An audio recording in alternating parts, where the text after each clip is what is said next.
Hi guys, तो अगर आप कभी अपना सिस्टम ऑन करते हो या कंप्यूटर ऑन करते हो, यहाँ पे आपका जो एसएमपीएस है उसका फ़ैन घूम रहा है और जो आपका मदरबोर्ड का फ़ैन है वो भी घूम रहा है, लेकिन आपकी यहाँ पे डिस्प्ले नहीं आती। तो वहाँ पे जो केस होता है वो होता है रैम का काम होता है आपकी ऐप्स को, आपको सिस्टम को लोड करना। लेकिन अगर ये ख़राब है तो आपके सिस्टम में डिस्प्ले ही नहीं आएगी। तो आज हम चेक करेंगे कि अपने सिस्टम को हम कैसे डिफाइन कर सकते हैं। तो सबसे पहले अगर आपके सिस्टम में कोई भी यहाँ पे डिस्प्ले नहीं आ रहा तो सबसे पहले हम चेक करेंगे अपने माउस को, क्या हमारे माउस कीबोर्ड में लाइट आ रही है। अगर हमारे माउस कीबोर्ड में लाइट आ रही है तो हो सकता है कि हमारा जो वीजीए है वो खराब है, यहाँ पे रैम का कोई इश्यू नहीं है। तो ये पहला साइन होता है चेक करने का। सबसे पहले हमें चेक करना है कीबोर्ड माउस की लाइट, ठीक है। उसके बाद यहाँ पे जो आपका सिस्टम होगा जिसको आप ऑन कर रहे हो और यहाँ पे कुछ लाइट नहीं आ रही, मैं आपको सिम्टम से दिखा देता हूँ। तो यहाँ पे आपका जो सिस्टम होगा वो ऑन होगा, जैसे ही आप बार बार दबाओगे ये बिल्कुल ऑन हो जाएगा और आपका जो एसएमपीएस का फैन होगा वो भी आपको बिल्कुल चलता हुआ मिलेगा, वर्किंग मिलेगा। तो यहाँ पे हम श्योर हो जाते हैं कि जो हमारा सिस्टम है वो ऑन है, जो हमारा जो एसएमपीएस का फैन है वो घूम रहा है और हमारा जो घूम रहा है वो घूम रहा है, हमारा जो मदरबोर्ड का जो फैन है वो भी यहाँ पे ऑन है। तो यहाँ पे सियोरिटी हो जाती है जो हमारा जो प्रॉब्लम है वो है हमारी रैम में। तो अगर आपका मदरबोर्ड नया है तो यहाँ पे आपको 4 लाइटें मिल जाती हैं, वो खुद ही दिखा देता है कि आपके सीपीयू में दिक्कत है, रैम में दिक्कत है, वीजीओ में दिक्कत है या फिर बूट में दिक्कत है, खुद ही वहां पे लाइट जल जाती है। तो मेरे केस में यहाँ पे जो लाइट जल रही है वो है डी रैम, मतलब कि हमारी जो रैम है उसमें इशू है, वो खराब है। तो यहाँ पे हमें सिर्फ रैम चेंज करना है। लेकिन आपके मदरबोर्ड में अगर लाइट नहीं आ रही, अगर यहाँ पे ऑप्शन नहीं है ये, तो आपको यहाँ पे गेस करना पड़ता है कि खराब क्या है। तो यहाँ पे सबसे पहले आपको अपनी रैम निकाल लेनी है और साफ कर लेनी है। अगर आपने 2 रैम लगा रखी है तो आपको 1 रैम निकालनी है और पीसी ऑन करना है। अगर वो ऑन नहीं हो रहा तो आपको दूसरी रैम निकालनी है, पीसी ऑन करना है पहली वाली लगा के, और उसके बाद फिर भी नहीं ऑन हो रहा तो दोनों यहाँ पे आपको साफ कर लेनी है। तो सबसे पहले हम 1 रैम निकालते हैं यहाँ पे। उससे पहले आपको यहाँ पे अपना सिस्टम बंद कर देना है। सिस्टम बंद करने के बाद यहाँ पे आपको 1 रैम निकाल लेनी है। तो ये मेरा सिस्टम है, इसमें 2 रैम लगी हैं, तो यहाँ पे मैंने 1 रैम निकाल ली है और मैं 1 रैम से कोशिश करूंगा कि ये ऑन हो जाए। उसके बाद यहाँ पे चलो फिर से ऑन करते हैं इसको। तो यहाँ पे फिर से यहाँ पे लाइट आ गई और हमारा जो मदरबोर्ड है वहाँ पे भी लाइट आ गई। लेकिन यहाँ पे अभी जो लाइट आपको दिख रही होगी यहाँ पे एक जलती हुई, वो स्टेबल नहीं है, अगर आपको दिख रहा होगा यहाँ पे। तो इसी लाइट की मदद से हम पता कर लेते हैं कि इशू किस में है, वो चाहे रैम हो, वो चाहे बूट हो, वो चाहे बीजी हो, यहाँ पे सारा का सारा दिख जाता है। तो अभी फिर भी इशू आ रहा है हमारे रैम में। तो हमें जो लगी है, सबसे पहले हमें अपना सिस्टम बंद कर लेना है फिर से, और ये वाली जो हमने रैम लगा रखी है इसको फिर से निकालना है। और आपने जो पहले जो अपनी रैम जो निकाली है उसको कर लेना है आपको साफ़। तो कुछ इस तरीके से हम उसको साफ़ कर लेंगे। और यहाँ पे अगर आपके पास रबर है और यहाँ पे कुछ जंक लगी है तो आप इजीली उसको साफ़ कर सकते हो, अगर कुछ फंगस है तो। और यहाँ पे हम फिर से चेक करेंगे अपनी रैम को। तो जो हमारा सिस्टम है वो इजीली ऑन हो चुका है, तो मतलब इस वाली जो रैम है इसमें इशू है। तो हम इसको फेंकेंगे नहीं, हम फिर से चेक करेंगे और कंफर्म करेंगे कि इसमें ही इशू है। तो सबसे पहले आपको अपना सिस्टम फिर से बंद कर लेना है। और यहाँ पे हमें पता चल गया कि हमारी जो ये वाली रैम है ये ठीक है, इशू हमारी इस रैम में है। तो इसको हम दोनों स्लॉट में लगा के देखेंगे और इसको अच्छे से साफ करके देखेंगे, क्योंकि हमें ये अभी फेंकनी नहीं है। हमें अपना सिस्टम फिर से ऑन कर लेना है और यहाँ पे बारी बारी स्लॉट्स में लगा के चेक करना है कि हमारी जो रैम है वही खराब है या हमारे यहाँ पे स्लॉट का इशू है। तो यहाँ पे फिर से वही इशू है, क्योंकि हमारा जो दिखा रहा है वो अभी भी येलो है और ये रुकेगा। यहाँ पे जो रैम है वहाँ पे ये रुक गया है, तो मतलब कि हमारी जो रैम है वो खराब है, उसमें दिक्कत है। इस केस में मेरे पास 2 रैम है तो मैंने चेक कर ली यहाँ पे। आपके केस में अगर आपके पास सिर्फ 1 रैम है और आपका डिस्प्ले नहीं आ रहा तो इसको आपको बारी बारी चेक करना है आपको अपने दोनों पॉइंट पे, और इसको अच्छे से साफ कर लेना है रैम लेने से पहले। तो सबसे पहले हम इसको अच्छे से साफ कर लेंगे, बारी बारी लगा के देखेंगे। मुझे पता है ये मेरी रैम खराब है इसलिए यहाँ पे मेरा सिस्टम ऑन नहीं हो रहा, लेकिन आपके केस में आपको बिल्कुल भी रैम नहीं खरीदनी। अभी आपको अपना जो मदरबोर्ड है वो डायग्नोस्ट करना है। तो सबसे पहले आपको कुछ इस तरीके से कर लेना है अपना पीसी। अब यहाँ पे आपको एक बैटरी दिख रही होगी, सबसे पहले उस बैटरी को आपको निकालना है और लगा लेना है। और यहीं पे आपको मिल जाएगा जंपर। तो सबसे पहले यहाँ पे जंपर में 2 तारें मिलेंगी आपको। मान लो जैसे ये वाला आपको सिस का दिख रहा है, यहाँ पे ऐसे ही एक जंपर मिलेगा जस्ट बैटरी के पास में, तो उसको हमें टच करा के देखना है क्या हमारा सिस्टम ऑन हो रहा है। अगर आपका सिस्टम यहाँ भी ऑन नहीं हो रहा तो आपको यहाँ पे चेंज करने की ज़रूरत है आपकी रैम। सबसे पहले आपको रैम नहीं लेनी, सबसे पहले आप जाओ शॉप पे और बोलो कि मेरा सिस्टम ऑन नहीं हो रहा है, तो वो बंदा खुद ही चेक करके दूसरी लगा के देखेगा। अगर आपके सिस्टम में डिस्प्ले आ गया तो समझो कि यहाँ पे सिर्फ 100% जो फॉल्ट है वो है रैम का। इस तरीके से चेक कर लेनी है आपको अपनी रैम। तो जैसे ही हमने ये वाली अपनी रैम निकाली है, हमारा जो सिस्टम है वो इजिली ऑन हो गया है, तो मतलब इस केस में जो हमारी रैम है वो खराब है। अब यहाँ पे जो ये वाली रैम है ये 100% खराब है, तभी इसमें डिस्प्ले नहीं आ रहा। लेकिन यहाँ पे कुछ केस में जो हमारी रैम होती है वो डेड नहीं होती, तो वो लेकिन अनहेल्दी होती है, परेशान बहुत करती है। तो उन केस में हम उस रैम को टेस्ट कैसे करते हैं और इशू क्या क्या आता है हमें। तो यहाँ पे अगर आपकी जो रैम है वो खराब हो रही है और ये बिल्कुल भी डेड नहीं हुई है, तो वहाँ पे प्रॉब्लम्स आपके पास आएंगी। आपके पास जो लिखा हुआ आएगा बार बार वो ब्लू स्क्रीन्स आएंगी आपके पास, और यहाँ पे लिखा आएगा आपके पास मेमोरी मैनेजमेंट। तो अगर मेमोरी मैनेजमेंट का ब्लू डंप आता है तो वहाँ पे रैम का इशू होता है। और अगर आप यहाँ पे सबसे पहले आपको यहाँ पे चेक करना है जो भी आप एप्लीकेशन ओपन कर रहे हो, जैसे ही आप एप्लीकेशन को ऑन करते हो, रन करते हो, तो हमारा जो कंप्यूटर होता है वो हो जाता है फ्रीज।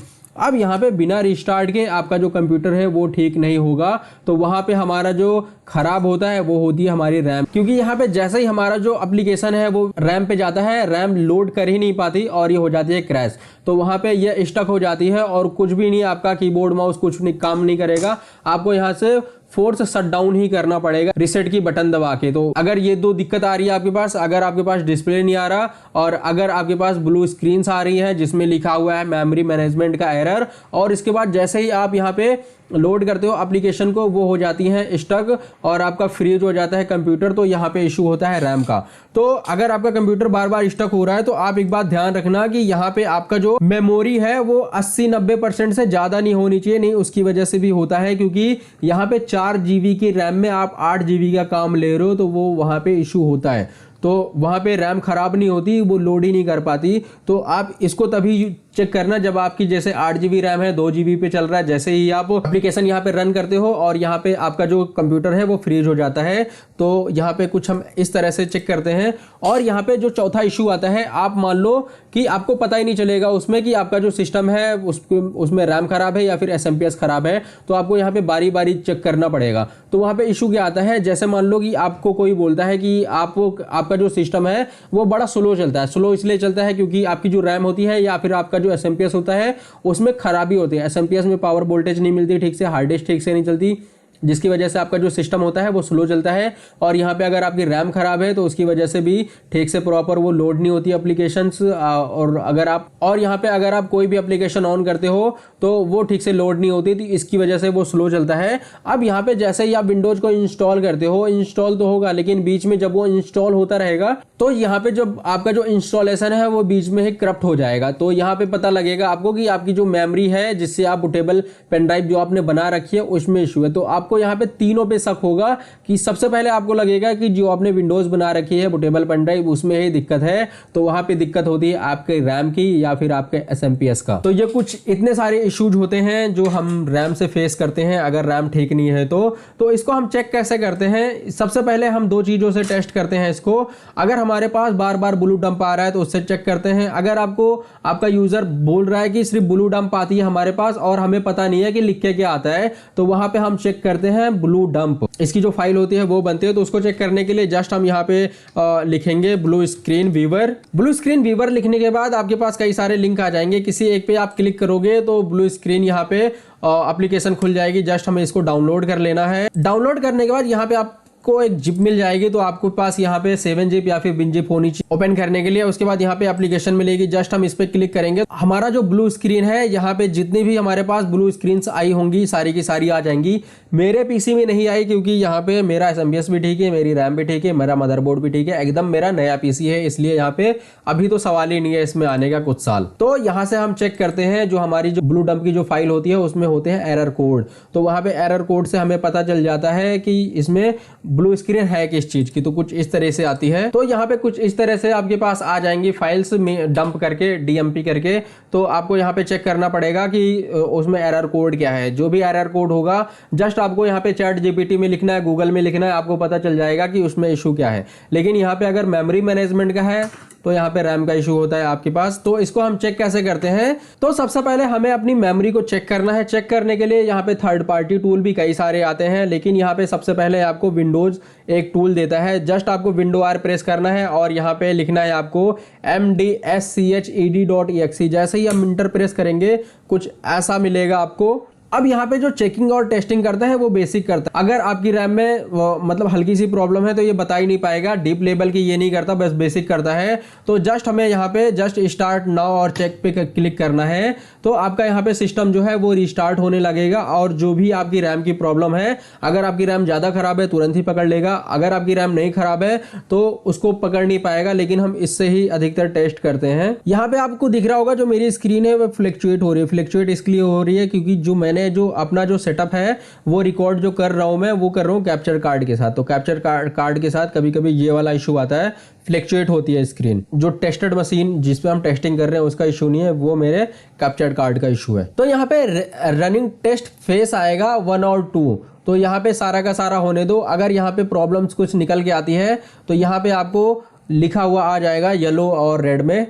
तो कुछ इस तरीके से हम अपनी जो रैम है वो टेस्ट कर लेते हैं। यहाँ पे इसमें आधे घंटे लगेंगे। तो यहाँ पे मैं आपको दूसरा तरीका बता देता हूँ जो हम करते हैं एक्सटर्नल। यहाँ पे आपको रैम टेस्ट करने के लिए थर्ड पार्टी टूल बहुत सारे मिल जाएंगे, लेकिन यहाँ पे बेस्ट जो होता है, यहाँ पे जो हम अधिकतर यूज करते हैं वो होता है मेमटेस्ट 86। तो जस्ट हम इस पे लिख लेंगे, इंटर प्रेस करेंगे, पहला लिंक आएगा, पहले लिंक पे हमें क्लिक करना है। तो यहाँ पे आपको 2 वर्जन मिलेंगे, free version, pro version. Free version में आपको बेसिक फैसिलिटी मिलती है, प्रो वर्जन में आपको एडवांस फीचर मिलते हैं। तो अगर आपके पास पैसे नहीं है खरीदने के लिए तो जस्ट हम बेसिक से काम चला लेंगे, डाउनलोड कर लेंगे इसको।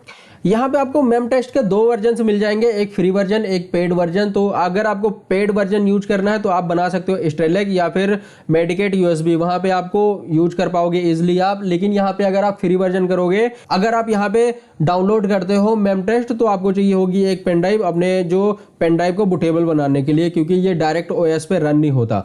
तो जस्ट हम एक पेन ड्राइव उठा लेते हैं अपना। सॉफ्टवेयर डाउनलोड होने के बाद आपको जस्ट यहाँ पे 2 बार क्लिक करना है। आपको यहाँ पे एक एप्लीकेशन मिलेगा इमेज यूएसबी एक्सी, इस पे क्लिक करना है। तो यहाँ पे आपको बोलेगा एक पेन ड्राइव लगाओ और वो फॉर्मेट कर देगा आपकी पेन ड्राइव को और बूटेबल बना देगा। उसके बाद आपको ये पेन ड्राइव बूट करानी है अपने सिस्टम में। तो यहाँ पे मेरे पास एक हार्ड डिस्क है जिसमें मैंने बना रखा है मेडिकेट यूएसबी, और यहाँ पे स्टेरलैक, गैंडाल्फ और एनएचबी बूट सारे मेरे पार्ट हैं इस यूएसबी का। तो जस्ट हम इसको रिस्टार्ट कर लेंगे एक बार, और आप यहाँ पे इजीली बना सकते हो अपनी पेन ड्राइव को बूट। तो अगर आपको चाहिए तो आप बना लेना। और अगर आपको यहाँ पे स्टेरलैक या गैंडाल्फ या फिर मेडिकेट यूएसबी आपको बनानी है तो मैं यहाँ पे आई बटन दे दूंगा, आप इजीली वो कर पाओगे। जस्ट हमें अपना सिस्टम रिस्टार्ट कर लेना है मेम टेस्ट करने के लिए। ये हम एडवांस लेवल पे करते हैं क्योंकि जो भी रैम में इशू होता है मेम टेस्ट से हमें पता चल जाता है, छोटी सी छोटी गलतियां भी पकड़ लेता है ये। जस्ट हमें यहाँ पे अपनी हॉट की दबानी है, जैसे F10, F11, F12। जब भी यहाँ पे हम हॉट की दबाते हैं तो हमारा जो पेन ड्राइव है वो आ जाता है हमारे पास, बूट मेनू हमारे पास आ जाता है पेन ड्राइव का। तो जस्ट हम यहाँ पे अपनी पेन ड्राइव को सिलेक्ट करेंगे, एंटर प्रेस करेंगे। तो ये मैंने जो यूएसबी बना रखी है वो बना रखी है मेडिकेट में, और मेरे सारे सॉफ्टवेयर इस मेडिकेट का पार्ट है। तो यहाँ पे मेडिकेट में एक आपको ऑप्शन मिल जाएगा डायग्नोस्टिक टूल, जस्ट हम इस पे प्रेस करेंगे और यहाँ पे आपको कई सारे मेमोरी टेस्ट से रिलेटेड मिल जाएंगे आपको सॉफ्टवेयर। तो हम यहाँ पे यूज करेंगे अभी मेम टेस्ट। तो आपको यहाँ पे पास मार्क का मेमोरी टेस्ट भी मिल जाएगा, तो दोनों आप यूज कर सकते हो मेमोरी के लिए। तो जस्ट हम नीचे वाला कर रहे हैं मेम टेस्ट, एंटर प्रेस करेंगे और यहाँ पे मेम टेस्ट आ जाएगा, इस पे हम क्लिक करेंगे। अब यहाँ पे ये पूछ रहा है हमसे कि आपका जो प्रोसेसर है वो इंटेल का है तो एमडी का है, तो हमारा है इंटेल। नेक्स्ट करेंगे तो हमारा ये इजीली खुल जाएगा हमारा सिस्टम। अब यहाँ पे कुछ ऐसा आ रहा है और ऊपर लिखा हुआ आ रहा है कि इतनी देर में जो आपका जो मेमोरी टेस्ट है वो ऑटोमेटिकली होना स्टार्ट हो जाएगा। तो यहाँ पे हमें कॉन्फ़िगरेशन दबाना है। कॉन्फ़िगरेशन पे क्लिक करने के बाद कुछ ऐसे ऑप्शंस खुल जाएंगे आपके पास। आप यहाँ पे सिस्टम देख सकते हो कि आपकी जो सिस्टम है वो कौन सा है, सीपीयू कौन सा है, और यहाँ पे आपने मेमोरी कौन सी लगा रखी है। मेरी है 32 GB, तो ये इजिली दिखा रहा है ये। और यहाँ पे आपके पास आ जाएगा टेस्ट सेक्शन। तो सारा का सारा यहाँ पे है। जस्ट हमें यहाँ पे क्लिक करना है स्टार्ट टेस्ट पे, तो हम जस्ट स्टार्ट टेस्ट पे क्लिक करेंगे तो हमारा जो यहाँ पे जो रैम टेस्ट है वो स्टार्ट होना शुरू हो जाएगा। आप यहाँ पे बेसिक भी कर सकते हो, एडवांस भी कर सकते हो, लेकिन अगर आप एडवांस करते हो तो आपको लग जाता है 1-2 घंटे। तो आपके पास जितना भी टाइम होगा तो आप इजिली कर सकते हो। तो उसके बाद आपके पास कुछ ऐसी रिपोर्ट निकल के आ जाएगी टेस्ट करने के बाद। अगर इसमें कुछ भी दिक्कत होती है तो वहाँ पे रेड बन के आ जाएगा। मेरे पास 2 घंटे का टाइम नहीं है कि मैं आपको सारा दिखाऊं टेस्ट, लेकिन ऐसे ही करते हैं। सारा का सारा आपको यहाँ पे मिल जाएगा। सारा का सारा आप यहाँ पे सिलेक्शन में देख पाओगे क्या कुछ है। उसके बाद यहाँ पे एड्रेस रेंज के लिए आ जाएगा, CPU सिलेक्शन के लिए आ जाएगा, स्टार टेस्ट के लिए आ जाएगा। तो सारा का सारा आपको ऐसा ही मिल जाएगा। उसके बाद यहाँ पे है रैम बेंचमार्क। तो जैसे ही हम इस पे क्लिक करेंगे रैम का बेंचमार्क ये इजीली आपको बता देगा। तो जैसे ही आप क्लिक करोगे यहाँ पे प्रोसेसिंग स्टार्ट हो जाएगी। तो मेरी है अभी 0, तो देखते हैं इसमें क्या निकल के आता है। तो यहाँ पे मैं अराउंड 5 मिनट से रुका हूँ और इसकी जो प्रोसेसिंग है वो 0 है। तो ये मेरे 4-5 घंटे इजिली खा जाएगा अगर मैं इसको करने बैठा तो इसलिए मैं आपको पूरा का पूरा नहीं दिखा पाऊंगा। यहाँ पे आपको रैम से रिलेटेड जितने भी आगे के जो टॉपिक मिलेंगे वो आपको मिलेंगे शॉर्ट में। तो आप इजिली इस चैनल को सब्सक्राइब कर लीजिए, क्योंकि मैं यहाँ पे रैम से रिलेटेड, CPU से रिलेटेड, हार्ड डिस्क से रिलेटेड जो भी सिस्टम में सिम्टम्स आएंगे मैं वो सब डालता रहूँगा अपने शॉर्ट की मदद से। तो शॉर्ट में आपको सारा का सारा मिल जाएगा। तो आप यहाँ पे एक एक बात जान जाओगे। अगर ये वाला इशू आ रहा है, हाँ ये रैम का इशू है, ये वाला इशू आ रहा है तो ये इशू है हार्ड डिस्क का। तो सारा का सारा मैं आपको डिटेल्स में बता दूंगा। अगर हमारी हार्ड डिस्क कभी खराब होती है, रैम खराब होती है, तो आपके पीसी में क्या क्या दिक्कत आती है सारी की सारी मैं आपको वहां पे बता दूंगा। तो कुछ इस तरीके से हम अपना जो रैम होता है वो टेस्ट करते हैं अपने विंडोज की मदद से या फिर मेमटेस्ट 86 की मदद से। ये सब हम इजिली कर लेते हैं। और यहाँ पे अगर बिल्कुल भी डिस्प्ले नहीं आ रहा और आप रैम भी चेंज कर रहे हो, बिल्कुल भी डिस्प्ले नहीं आ रहा, तो वहाँ पे जाता है आपका CPU। तो वो हम कल या परसों डिस्कस करेंगे। कल हम टॉपिक पे बनाएंगे मदरबोर्ड के और CPU के, और परसों हम टॉपिक बनाएंगे हार्ड डिस्क पे। तो ये दो टॉपिक है। उसके बाद मैं आपको पूरा का पूरा दिखाऊंगा कि ये हमारा सिस्टम है और इसमें दिक्कत क्या है। अभी हम समझ रहे हैं बेसिक्स की दिक्कत क्या क्या आती है। तो इस वीडियो में इतना ही, मिलते हैं हम नेक्स्ट वीडियो में। तब तक के लिए बाय बाय।